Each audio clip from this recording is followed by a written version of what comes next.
Hi, we're here with Tracy Hastings, the wedding sales manager at Crestview Mount Resort. Hi, Rebecca. How are you today? Good, how are you? I'm great, thank you. So talk to me a little bit about what your process is with your brides when they come to you. Oh, well, goodness, it's quite a process. So originally they start just, with the general contact information. Either they'll call or they will email. And, they're really just starting at the very beginning, wanting general information. What do we have to offer? How many guests do we take? Is there a minimum number of guests? Is there a maximum number of guests? And of course, what every bride wants to know from the very beginning is cost. What is this going to cost me? If we have 150 people versus 50 people, if we do a sit-down dinner versus a buffet, or the different types of alcohol arrangements. So that's usually the first thing that the brides are wanting to know is cost information and, of course, available dates. Right, of course. And so how far out do you think these brides should be coming to you if they want to have their choice of dates? Well, it's interesting because we are a destination that I would think that most people would come to us at least a year out, somewhere between that 8 month to a year out.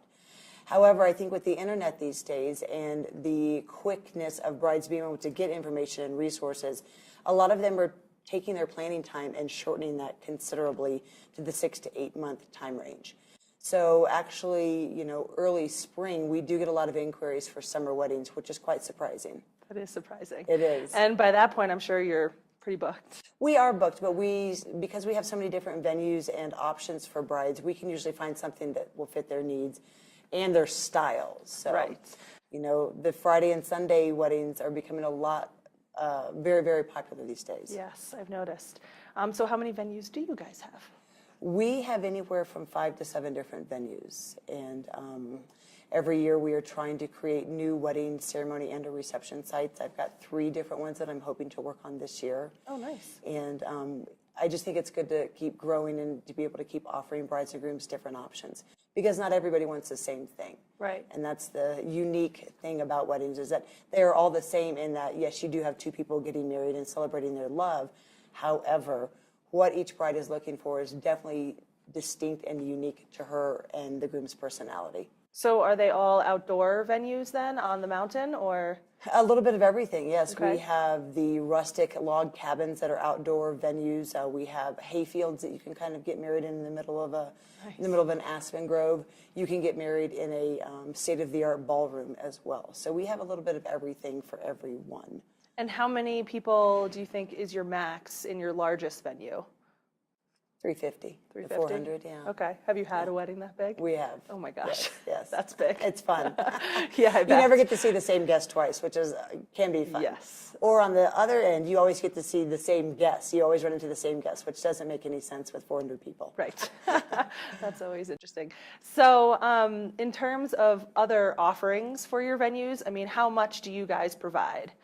We provide, once you decide to take a venue with us, and I'm speaking more of the reception venue, we provide all of your hardware, what we call the tables, chairs, your china, glass, and silver, and all of your linens. Now, of course, a bride's welcome to bring in their own tables and chairs and linens, and if they want a specialty wine glass or a specialty, water glass, you're welcome to bring those items in. But it's very convenient that once you do sign that contract with us, we take care of all that information for you, and all of those hardware items. And your catering, you have all we do all of the catering for and everything. The food. Yes, yep, and that and the alcohol. Exactly, we do all the food and alcohol. The only thing that we do allow to be brought in from the outside is the wedding cake or wedding dessert. Okay. And that has to do with the license through the state of Colorado and the National Forest Service, and you'll find that pretty standard throughout any of the wedding venues. Okay. What about tents? Do you provide? We do not. We have one venue that has a tent up already. Okay. However, because of the different venues that we have and the different sizes of the weddings themselves, it's nice for the bride and groom to be able to get a tent, to rent a tent that is specific to their needs. Perfect. If we have a tent that fits 400 people, well, that doesn't make any sense if you only have 75 people at your wedding. Right, that'd be your guests would be lost. So it's good for brides and grooms to be able to specialize something that's good for their wedding head count. Sure. Now, could a bride and groom, let's say they went skiing and they saw a location that they thought was going to be amazing, could they just pick any spot on the mountain and get married there? If it was a small ceremony or if they wanted to put a tent up, is that possible? I'm not going to say no. I'm going to say that I will need to do some investigation and see if I can make it happen. But pretty much if they can get there, I'm going to figure out a way to make it happen. That's awesome. And do they get to take the lift up for some of these locations? Some of the locations, yes, they can take the lift up. That's some pretty locations are right at the top of the lift. Some of them is a short little nature hike to the venue, and some of them are not lift accessible at all. So again, that's the beauty of the venues at Crested Butte Mountain Resort, is that we have a little something for everyone. That's perfect. You know, and then sometimes you get the grandmothers that don't want to take the lift. Right. They have no desire to be on the lift in the summertime. So what would you do in that situation then? You know, the bride and groom are welcome to hire transportation to get, Okay. you know, grandma to where she needs to be, or, you know, maybe they've chosen a venue that doesn't require lift transportation. We have plenty of venues here at the base area as well. Sure. So, you know, the brides and grooms really think about all of their options, all of their guest needs, and, you know, when we do a general site tour, I give them a ton of information. Okay. It's about a 3-hour site tour to see all of the different venues and all of the options and to discuss all the questions. So usually the brides and grooms will take that information and kind of process it, you know, so to speak, and figure out what's going to be best for their needs and their guests. So they can see all the locations in the winter too? They can. Very cool. They can. And that's a lot of Probably fun. a little harder to It's vision, but it's a lot more challenging. I do ask that my brides and grooms bring their imagination with them. sure. Because in January, when I'm giving you a site tour, it's white. Right. It's very, very white. Everywhere you look, it's white. Yes. You know, the only thing that's the same in the summer and winter is the beautiful blue skies. Right. And so I do ask that they bring their imagination, and I ask that they, you know, pull down the beautiful green grass and the beautiful wildflowers and the aspen leaves and the birds chirping. Yes. So some of the brides and grooms, you know, may have a trouble bringing their imagination, but with technology these days, I bring an iPad with me. Right. And I And have you have photos. lots of pictures, I I'm can give them sure. photos right then and there, right in the middle of Yes. the ski run. Oh, I'm that's happy nice. to do That's that. probably really helpful. How many winter weddings do you guys think you book? Well, this year we've grown a little bit, and I hope to grow every year. Last year we ended up doing 2 winter weddings, and this year I've got 5. Oh, wow. So, you know, and they're usually a little bit smaller, anywhere from that 15 to 80 people wedding. But it seems like there are a lot of more people being interested in the winter weddings. It's a beautiful space to be here, and things are a lot cheaper in the winter. It's amazing how many discounts and how many things that we can wheel and deal on and so forth in the wintertime. Oh, that's nice. Yeah. So how many weddings total in a year do you usually book? On average? That's a good question. This year I'm hoping to handle about 40 throughout the year. 40 throughout the year. Awesome. Yes. What do you find the seasons? I mean, obviously, there's not a lot of winter weddings. Right. So most of those 40 are going to be in the summer. When do people start booking? When is it nicest here? Well, our summer months are June, July, August, September. Okay. That's when the majority of the heavy wedding season is, with July being the busiest month. Oh, okay. But it's interesting to see the trends. That's what's happened over the last few years, is that July has been the busiest month. However, people this year seem to be moving to earlier in June and into September. I think people are wanting a little bit more convenience for their guests to get here. They don't want the area to be as crowded as it is. I think the fall weddings, the colors here in the Gunnison County and Crested Butte area are just phenomenal, and that is what is attracting people in the fall time. Sure. Again, anything that's more in the shoulder type season, you know, all of the vendors, not only, you know, your ceremony site or your reception site, but a lot of the vendors are willing to give discounted rates for their shoulder season. Okay. Along with that, any day that's not a Saturday in July, you know, a lot of the vendors are willing to give you discounted rates on a Wednesday in July versus the Saturday. Sure. Because there's only so many of the hot dates available. Right. And realistically, you only have your wedding anniversary on the Saturday the first year, or Right. the actual Saturday. And then from And then then it on, could be any day. it's any day of the week. And it'll be all the days. Right, and it really doesn't matter. And Yeah. if guests are going to travel for a destination wedding, a day or two for them for vacation, taking a day or two off work here and there on either end, really isn't that big of a deal. Right. Okay, that's interesting. So how much of the planning will you be involved in if somebody, you know, if a bride was like, I don't know what to do, I don't know where to start, I don't live here. Right. So I have no idea besides coming to you and CBMR, I don't know what vendor to look for, you know, for photography or for my cake or whatever. How much of that will you be involved in, and like how much will you help guide them? I mean, are you a planner, or are you the salesperson of CBMR? I mean, how many hats do you wear? That's a very good question. I wear numerous hats. Yes. But to answer that question, my job, my main responsibility is to sell weddings for Crested Butte Mountain Resort, and to work with the bride and make sure that we have got all of her details lined out. Okay. I am more than happy to help guide them in the direction of vendors, photographers, cake bakers, florists, transportation, things of that nature. Okay. As you know, Rebecca, we have a ton of very qualified vendors here in the Gunnison Valley. That's for sure. And I have found over the years that it's easy to give guests, a vendor list. We have a vendor list that we work with here at Crested Butte Mountain Resort. It's not a preferred list. It's just a list of vendors in the area that do a good job. Right. It can be kind of challenging and tricky to say, you should use Susie for flowers, or so-and-so for cake, and so-and-so for photography. Right. Because it seems as if when I say that, that's the only person the bride goes to. Right. And that's not fair, because there are numerous very qualified vendors. So I tell my brides and grooms to talk to the vendors, call everybody you're interested in, look at their style, see who you fit with personality-wise, then talk about the budget. And then after you've done your research, I'll be happy to give them my opinions. Okay. And I always write it down in the folder right there when the bride and groom are asking, well, who do you want? Who do you suggest? Oh, let me write it down, and then in a couple months you get back with me. Gotcha. And usually we're about on the same page. Is there any place that a bride could go to, maybe like a website that would give them quite a good list of vendors in the area? There's a couple of different websites. So the Gunnison Crested Butte Wedding Guide has a website as well, and that is an amazing resource of different vendors.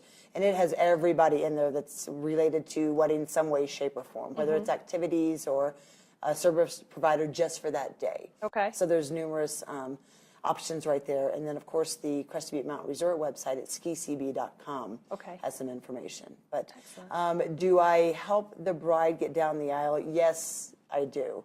I do help them make sure that everything is planned according to what they're looking for.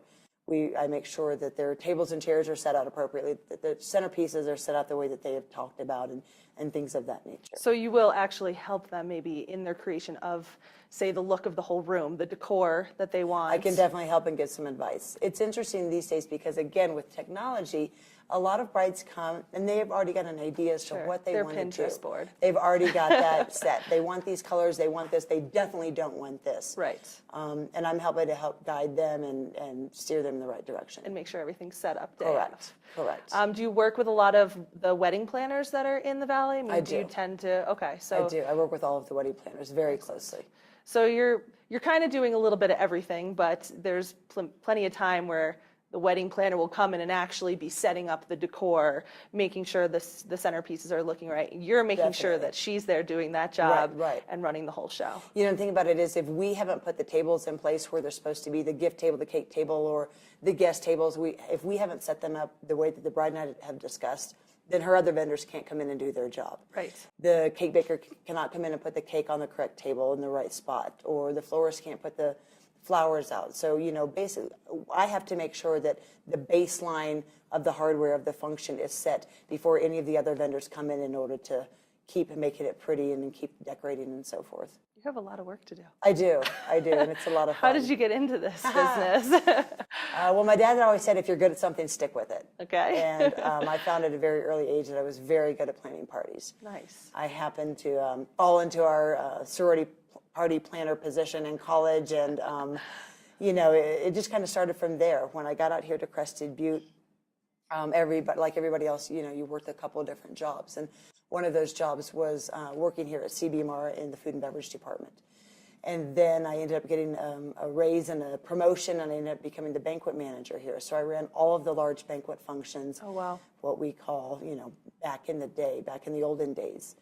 And back then we were doing very large, high-profile events. We're talking thousands of people we were feeding a day, feeding 500 to 700 people per event. And I really loved the challenge of figuring it out and making it happen. That is challenging. You know that on this specific date and this time, you're going to have 700 people come for dinner. Wow. You need to make it happen. You need to figure out how you're going to feed these people in a timely manner and not it be a 4-hour service time, and make sure you have enough staff and so forth. Yeah. And I really found the challenge in that to be a lot of fun for me. I found it exciting. It made my heart race, and I absolutely loved it. Nice.